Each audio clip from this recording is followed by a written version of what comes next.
Hello everybody, this is Llodg, and today I am back to do another tier list, and actually I've come back to redo my first tier list I've ever done. I did it last year, and I'm excited to redo this one, because, And I wanted to redo this one because last time I only included the Bungie games, because those were the only games I'd actually reviewed for the channel, and now that I reviewed all the 343 ones that I wanted to review in the time that I wanted to, I thought it would be a good idea to come back and do the 343 ones included, and I won't do just a 343 video because I don't think anyone would really care for that. But yeah, so I've just released my Halo 5 video, hopefully by the time this goes up. I'm still working on it, actually, but I wanted to make sure that this video is all recorded before the end of the year, so yeah. So let's get into it with Halo CE, and a lot of my picks are gonna be similar, but of course with more games, the tier list is gonna get filled out differently. But Halo CE still is gonna be an A, if I can put it in A. Halo CE is an A, easy peasy. I don't know what to say, why it wouldn't be an A. It's the first game, they got a lot right. Gameplay's fun, story is very simple, but also very interesting. They leave a lot to mystery that a lot of games would expand on, but I think it's good that it's mysterious in this game. Like we don't know who the Covenant is, why we're fighting against them. My only real issue with this game is that, for one, the voices are a little off. Like Master Chief's voice isn't as good as it will be in Halo 2. Though I feel like every other voice actor who's here kind of fits the same bill. Like Sergeant Johnson's in this game, but he's not really a character, The weapons in this game, I wish there was more, but of course this is the first game, and of course they're just not going to have as many weapons as the next game will, because obviously they're going to expand on that, but yeah. And my biggest gripe for the game is just the vehicle controls. A lot of them feel really floaty. The tank just kind of sucks to move around, honestly. I hate not being able to strafe with it. I don't know, that's one of my biggest complaints with this game, is I wish there were vehicle controls like Halo 2. Halo 2 makes a lot of these vehicles a lot better. Maybe one day we'll get a remake of this game, I don't know. The armor's really good for this game. Graphics honestly pretty much hold up. I mean, this is a 22-year-old plus game, and the graphics still look amazing. And I like the anniversary. I know some people don't like the anniversary, but I think it's fun. Oh, and I didn't mention, but this is going to be a mostly campaign-focused tier list, like my other one. But I will talk about multiplayer as it comes in, because some games I feel like can get bumped up or down because of their multiplayer. And I think Halo CE's multiplayer is fine. I really like playing it with friends, but playing it online can be kind of a pain, because the game wasn't balanced amazingly for multiplayer. But now we move on to what is my favorite Halo game. If I can pick it up, goodness gracious. Halo 2. It was an S last time, of course it's going to be an S this time, and it's still my favorite Halo game. I don't know what to tell you. This game is perfect in my opinion. It broadens this world of Halo. You get to see Earth, you get to see really the UNSC more than just one ship. You also get to see the Covenant and how they're managed. Because we didn't really know what the Covenant were if you only played Halo CE. They're just a bunch of alien species working together, but in this you get to see, they're a religious faction, all those things, you get to see the prophets, you get to see how they act. The voice acting for them is honestly all amazing. They got Keith David in here. Keith David is one of my favorite voice actors ever, and it's because of Halo. And I still can't believe this is the only Halo game where you play as an elite, as a main character. In Halo 3 you can if you're player 2, but come on, and you only play as them for half the game. And I know some people were not happy about it when Halo 2 first released, but now it's one of the best things Halo's ever done, and we haven't gone back to it, and I'm really annoyed by that.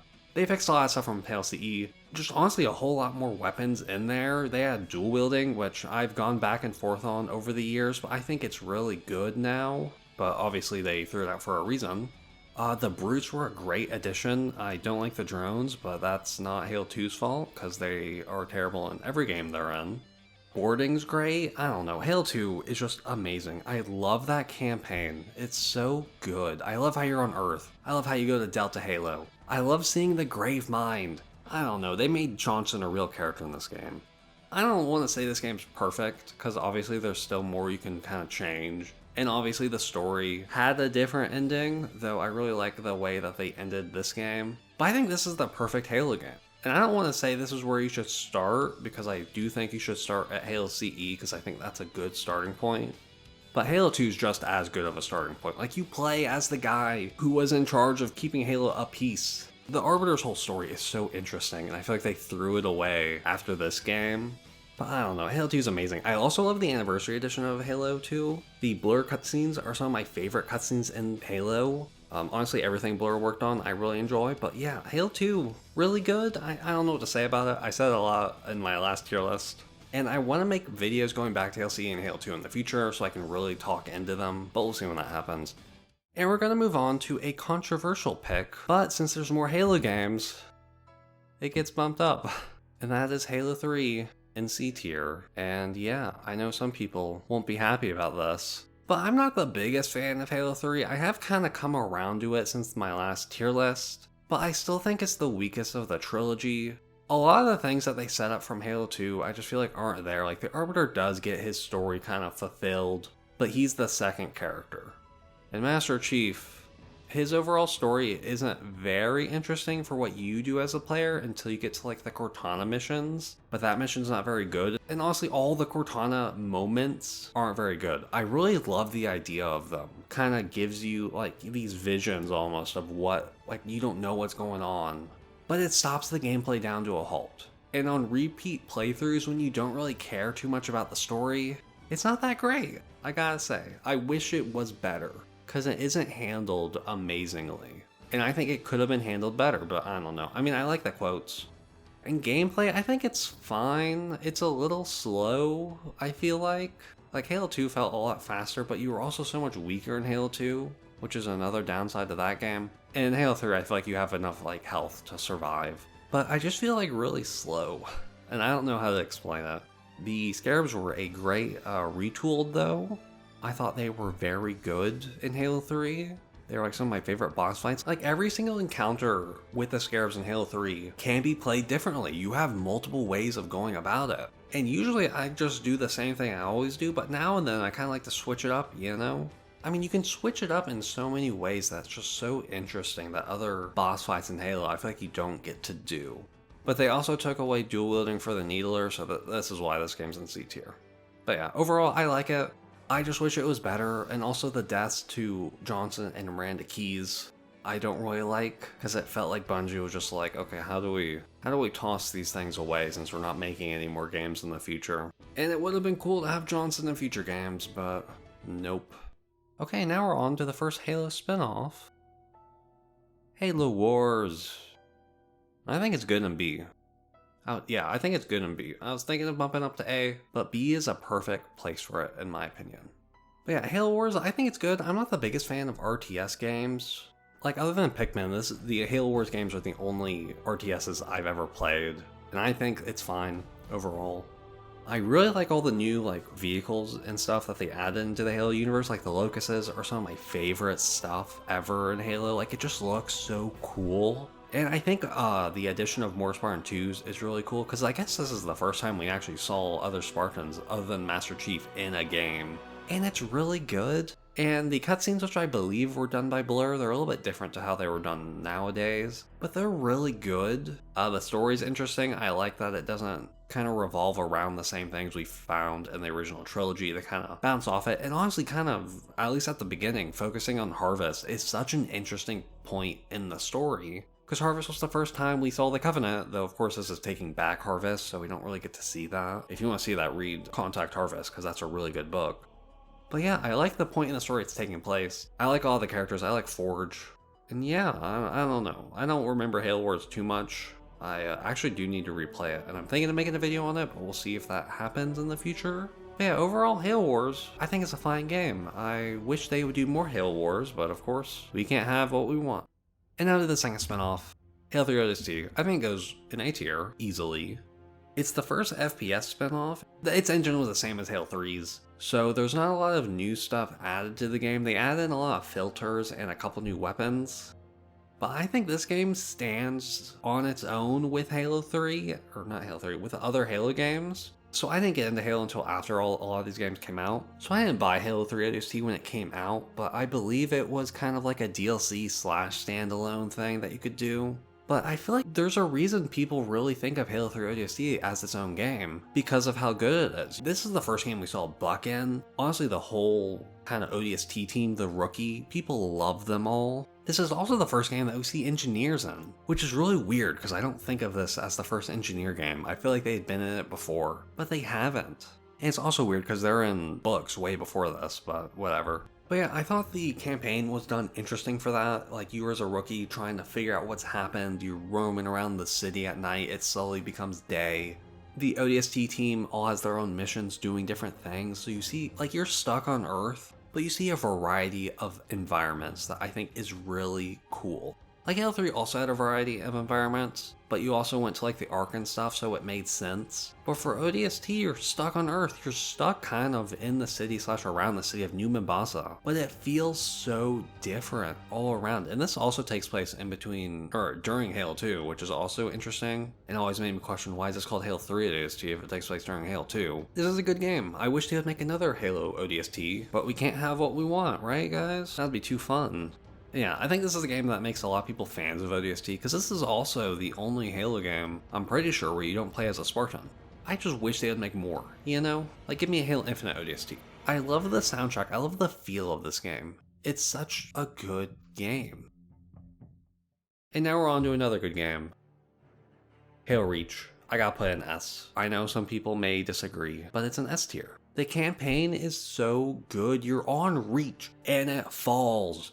I don't know what other Halo game you want. This is the exact type of campaign I wish we could go back to. Because seeing humanity lose during Halo Reach is so good. You're on the losing team. And you lose. Like, you're on the losing team throughout Halo CE 2, 3, ODST. But you keep winning, so it doesn't really feel like you're on the losing team. But Halo Reach, you lose people. You lose your team, and you don't know them for very long, which I think makes it more tragic. I know a lot of people wish that we had more kind of backstory on the Noble team, but I think not knowing them makes it all the more tragic. You see them lose. You see this team of elite Spartans can't even hold back the Covenant. I also love Halo Reach's art style. I love the armor. Emil's armor is one of my favorite armors in Halo, and I can't tell you why. It just looks perfect. I love all the armor customization. And this really comes in the campaign because your playable character is Noble 6, which is you. You get to customize your own Spartan, and you can make him look however you want within Halo Reach's armor style.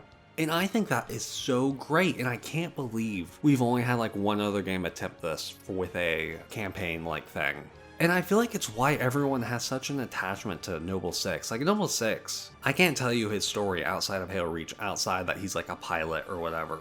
But everyone has such a connection to him because he's you. You get to experience this in Halo Reach.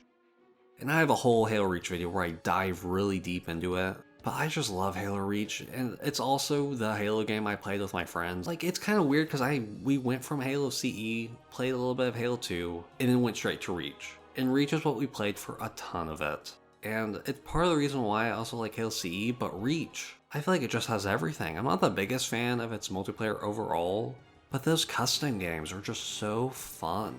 And just running around Forge World. I can't ask for a better Halo game.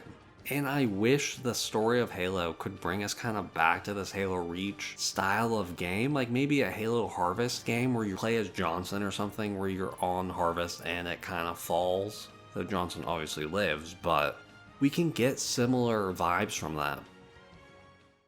And that's all the Bungie games, so we will move on to the first 343 game. And this is where my opinions are going to get kind of weird, you know? But Halo 4 isn't a Halo game to me. If you don't know me, Halo 4 was my first Halo game that I owned. Like, I played Halo CE, Halo 2, Halo Reach before Halo 4, but Halo 4 was the first Halo game that I owned. And I love it so much.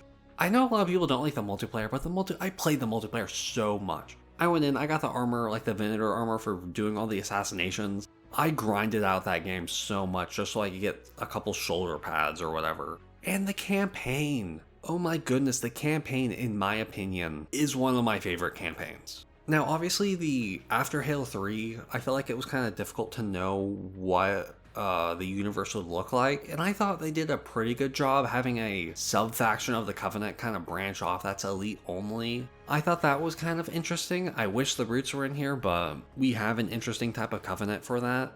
And the Covenant aren't even the main kind of threat in this game, it's the Didact. And I know a lot of people don't like the Didact, but his voice actor alone kind of makes this game one of my favorites. But yeah, I really like going against the Didact. I think having another threat outside the Flood and having it be these Forerunners that we've just kind of heard about throughout the games, have one that's totally against humanity, that has like a millennia long kind of grudge against you, finally be like, you know what, it's time for you guys to all be composed. I think it's so interesting, and I wish they did more with it, and Halo 4 is one of, I think it may be the shortest campaign in terms of missions, though obviously the missions are very long, but I think Halo 4 is such a memorable campaign. I mean, I remember the mission where everyone gets composed before your eyes, and it totally should have scarred me as a child, I don't know why it didn't. And then you have the mission where you're flying through the Didact's ship, and then you see Earth appear, and it's just so cool. And I love a lot of the new characters because Bungie killed off all the characters that could have been here, like Johnson and Keyes.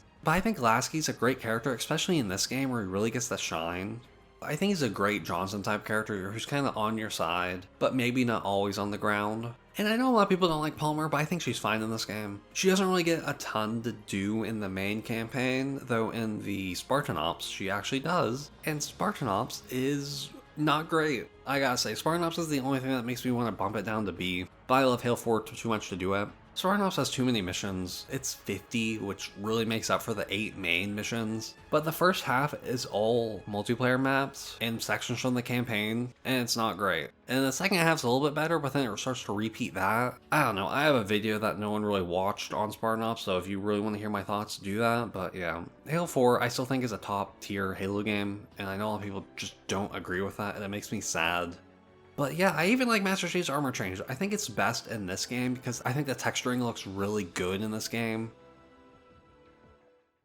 And now we're on to a mobile game, and it's gonna go in F tier. Oops. It's gonna go in F tier. I'm sorry, Spartan Assault. I don't know you that well. The mobile games are hard for me to rank, just because I didn't play them too much, and I don't think they're too memorable. On their own, they're fine mobile games, and you can actually play Spartan Assault on the, I think you can also play on Xbox Series X, but it came out on the 360, and I think it's fine. If you want more Halo, go for it. You get to play as Palmer in this game, actually, which I just remembered. I don't actually remember too much of Spartan Assault, which should also tell you something, because I played that game all the way through. When you compare it to the rest of the Halo games, it's hard to stand on its own, but I think as a mobile game, it's fine. I'm not going to tell everyone to go buy it or anything. And now we're on to MCC. And I was kind of, I think I'm going to put the end of A. I was a little hesitant on if I wanted to include this game because it's just kind of a package of all the other Halo games. And it came out in not a great state, but it really has come into its own. I think it's an A tier Halo game. It's a nice way to play all the Halo games, especially when you couldn't play these games on the Series X. They weren't, because the Series X, or the Xbox One actually, it didn't come on the Series X, but the Xbox One didn't have backwards compatibility for a while. So it was kind of nice to play all the Halo games, and the state it's been in is just better and better. You even got mods on PC. But yeah, and now we're on to the second mobile game. It's also going to be an F tier. This one's only available on mobile, so not a lot of people get to play it. It may be available on PC, but I'm not sure. Like through the Windows Store. But again, I don't remember it too well. I remember enjoying it a lot more than Spartan Assault, but I also don't remember it too much. And it seemed like they were doing these games every 2 years, and then they just kind of stopped, which is sad, but it is what it is. And I wish this game was better. And now we're on to Halo 5. Oops.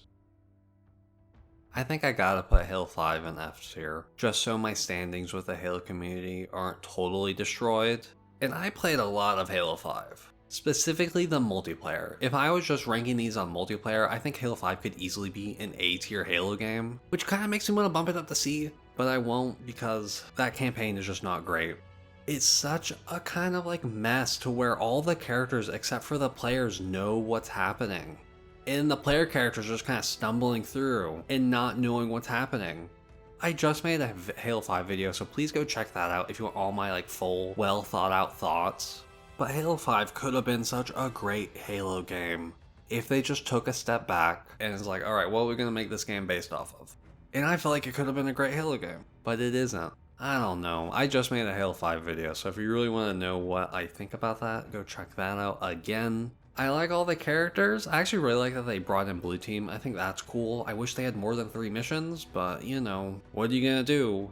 I just feel like they took everything I loved from Halo 4 and just kind of said, we're not going to do that, but we are going to include a couple missions on St. Helios that are going to be the best Halo missions that we may ever make. Like the Battle of Sunayon, great Halo mission. It's only one Halo mission and it ends in a War and Eternal fight, but you know, it's there. I'm sorry, if there's any Halo 5 fan defenders, let me know in the comments. I just can't. It's probably in between F and C tier for me because the multiplayer I enjoyed so much. But I also haven't gone back to play it after Halo Infinite's come out, which should tell you something. Oh, also, this will definitely put an F. The armor customization in Halo 5 is terrible. You can only customize your color, your helmet, the rest of your armor as one thing, and your visor. That's all you can do. I remember in the beta thinking, oh, it'll be fine. This is just for the beta, so you know, they have a year to do it. They'll let me change my shoulders, they'll let me change the leggings. But no. And it's why my armor in Halo 5 is the worst armor ever, because it's not great, and everything in Halo 5 just looks like plastic to me. And I dislike that a lot, and I wish it didn't. Because I really kind of liked Halo 4's art style, and I know a lot of people don't like it, but I loved all the details. And everything in Halo 5 just looks like plastic or like leather, and I don't like it. And now we're on to the last Halo spinoff that 343 has ever made. Halo Wars, I think it's a B tier. I think it's better than the original Halo Wars, mostly because the Banished are so good and interesting. Like, I like the Arbiter in Halo Wars, but that's kind of it. Like, here we get Atriox. Oh, his story is just so good.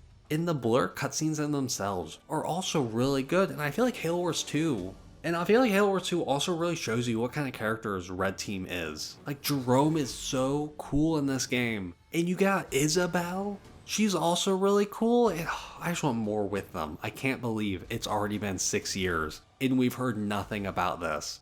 But Atriox got into Halo Infinite. And the blur cutscenes just look amazing in this game, by the way. It's my favorite part. In the gameplay, again, RTS. If it was a first-person shooter, Halo Wars might go into S tier for me, because it's so good. But in RTS, it's just going to bring it down because I enjoy shooters much more. But it's the best RTS there is, I think, in my opinion. And this could go into A tier, but I don't think it will. And now we're on to the latest Halo game. Halo Infinite, it's gonna go in a solid B tier. Which I know Halo Infinite has a lot of fans right now. It's doing good multiplayer-wise. It's probably the best multiplayer we've seen in a while, though I feel like there still needs to be some changes here and there. No one cares about what I think about multiplayer.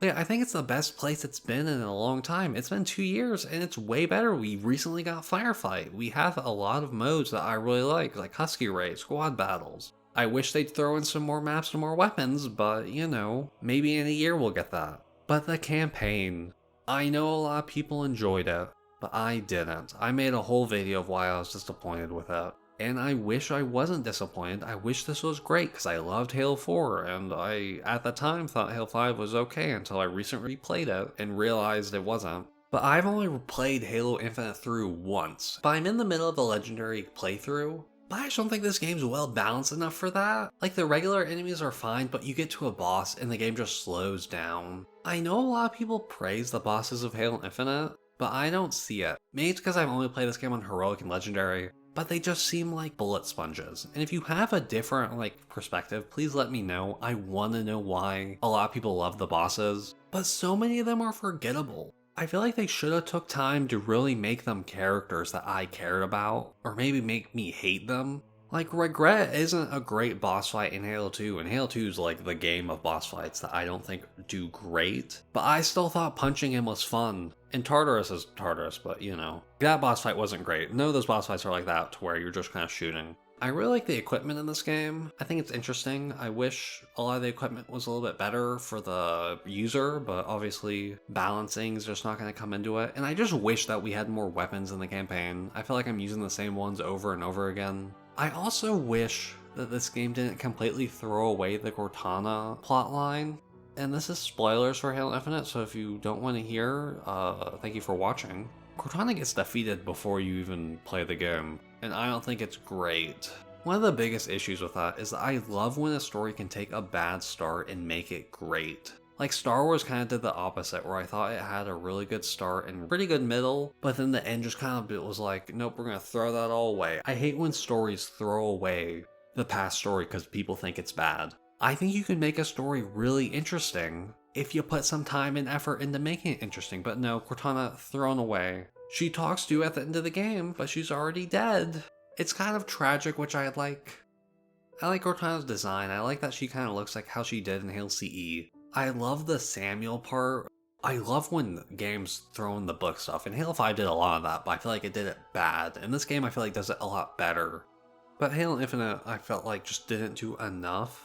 And I think it's because it's open world and the game to me blends together. It's an 8-hour campaign, at least from my heroic playthrough, which is much longer than any of the other Halo games. But this game blended together so much. There's like 2 areas. There's green outside, Forerunner interior. And in the end, you're in a banished ship, but it's all gray, and I feel like it just doesn't stand out too much, which is a shame. And I wish the game didn't begin in a 6-month time skip. I'm not that big. I think it's so hard to do time skips well in games, and that's RPGs where the story is the main focus. In Halo Infinite, it doesn't make sense. How is Master Chief alive for 6 months in his armor, just floating in space? Can his armor just be a cryo tube? Why did he have to jump in it in Halo 3? I don't get it. There's a Kelly Gay novel that I'm wanting to read, but I just haven't had time yet, that really goes into this 6 months time gap, and I want to read it because that's like the most important part. I hate how this game just kind of puts you on the back burner and it's like, oh yeah, all this stuff already happened. All the cool stuff that you probably wanted to play, like Atriox talking with Cortana, no, that already happened. You can just watch it, not even in a well choreographed cutscene, but as these like little holograms.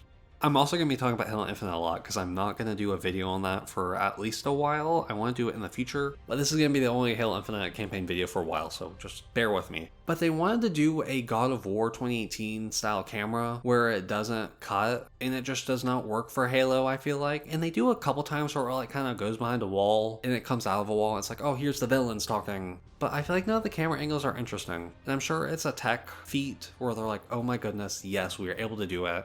I just don't think it works. Because in God of War, you're in third person, so it kind of just like it hits behind you, and then you're like, oh, I'm playing.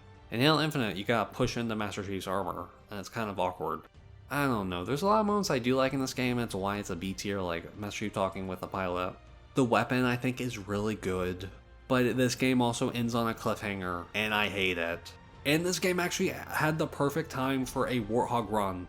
But at the end of the game, we had the perfect setup for a Warthog run, and it's just like, no, we can teleport. Well, if we make the teleport have a 3-day time skip for no reason. Another time skip. This is the game that needed Spartan Ops. We have no DLC. Game ended on a big cliffhanger. We don't know who the Endless are. There's only one faction in this game, which is so annoying. Like Halo 5 and Halo 4 had 2 factions. Halo 4 kind of merged the 2 factions eventually. But Halo Infinite only has 1.